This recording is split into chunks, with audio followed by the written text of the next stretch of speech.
Seigneur, ta parole au quotidien nous nourrit et nous donne vie. Seigneur, ta parole au quotidien nous nourrit et nous donne vie. Lecture du livre du prophète Osée, chapitre 14, versets 2 à 10. Ainsi parle le Seigneur. Reviens, Israël, ô Seigneur ton Dieu, car tu t'es effondré par la suite de tes fautes. Revenez au Seigneur en lui présentant ses paroles. Enlève toutes les fautes et accepte ce qui est bon. Au lieu de taureaux, nous t'offrons en sacrifice les paroles de nos lèvres. Puisque les Assyriens ne peuvent pas nous sauver, nous ne monterons plus sur des chevaux et nous ne dirons plus à l'ouvrage de nos mains. Tu es notre Dieu, car de toi, seul l'orphelin reçoit la tendresse. Voici la réponse du Seigneur. Je les guérirai de leur infidélité. Je les aimerai d'un amour gratuit, car ma colère s'est détournée d'Israël. Je serai pour Israël comme la rosée. Il fleurira comme le lit. Et il étendra ses racines comme les arbres du Liban. Ses jeunes pousses vont grandir. Sa parure sera comme celle de l'olivier, son parfum comme celui de la forêt du Liban. Ils reviendront s'asseoir à son ombre. Ils verront revivre le froment. Ils fleuriront comme le vigne. Ils seront renommés comme le vin du Liban.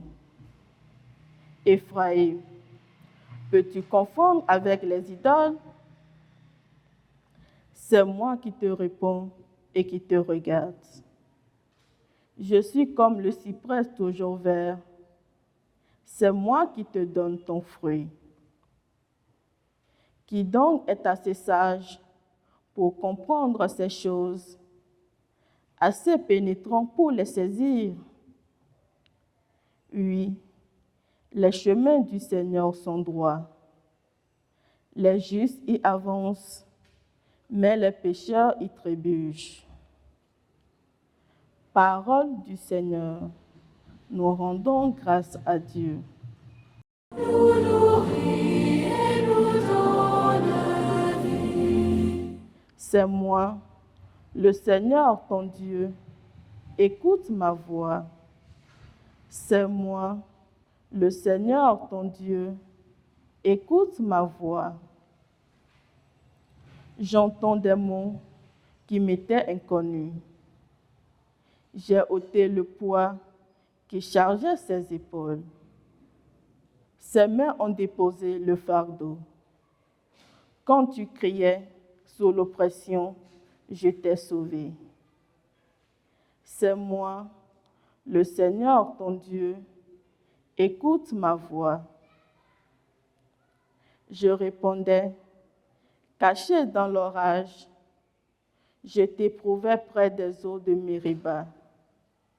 Écoute, je t'adjure, ô mon peuple, vas-tu écouter, Israël? C'est moi, le Seigneur ton Dieu, écoute ma voix. Tu n'auras pas chez toi d'autre Dieu. Tu ne serviras aucun Dieu étranger. C'est moi, le Seigneur ton Dieu, qui t'a fait monter de la terre d'Égypte. C'est moi, le Seigneur ton Dieu, écoute ma voix. Ah, si mon peuple m'écoutait, Israël, s'il allait sur mes chemins, je le nourrirai de la fleur du froment, je le rassasierai avec le miel du rocher. C'est moi, le Seigneur ton Dieu. Écoute ma voix. Gloire et louange à toi, Seigneur.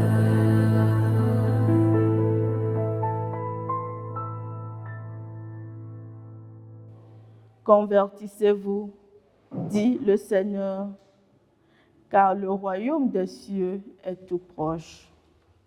Gloire et louange à toi, Seigneur.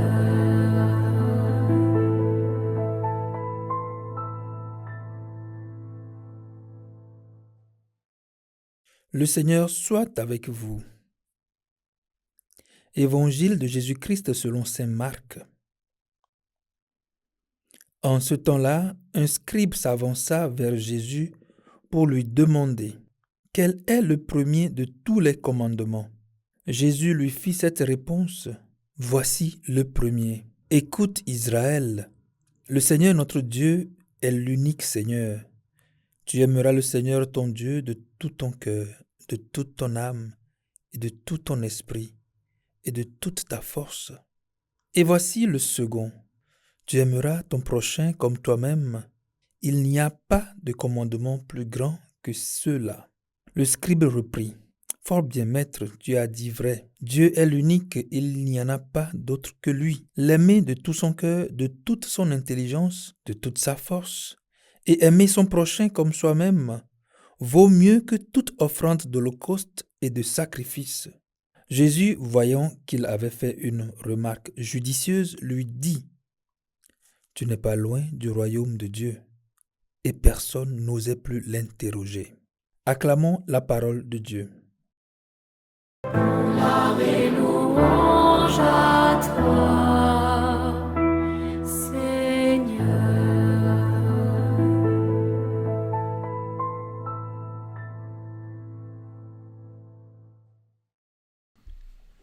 Frères et sœurs, depuis le début de cette semaine, la parole de Dieu nous fait parcourir un chemin d'intérieur.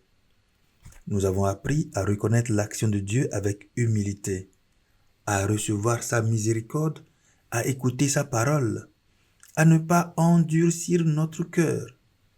Aujourd'hui, la parole nous conduit au cœur même de la foi. Dans la première lecture, le prophète Osée appelle le peuple à revenir vers Dieu et à abandonner les idoles.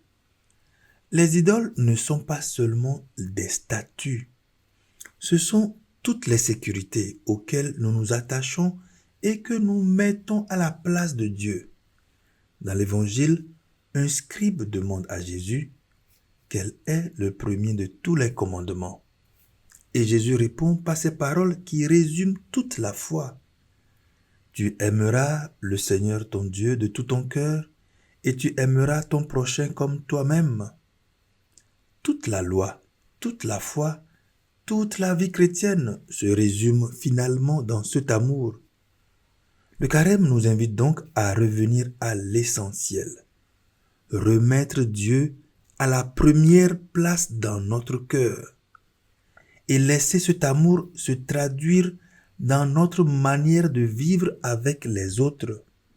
Car au fond, la vraie question n'est pas seulement « est-ce que je crois en Dieu ?» mais plutôt « est-ce que j'aime vraiment Dieu et est-ce que cet amour se voit dans ma vie ?» Seigneur, ta parole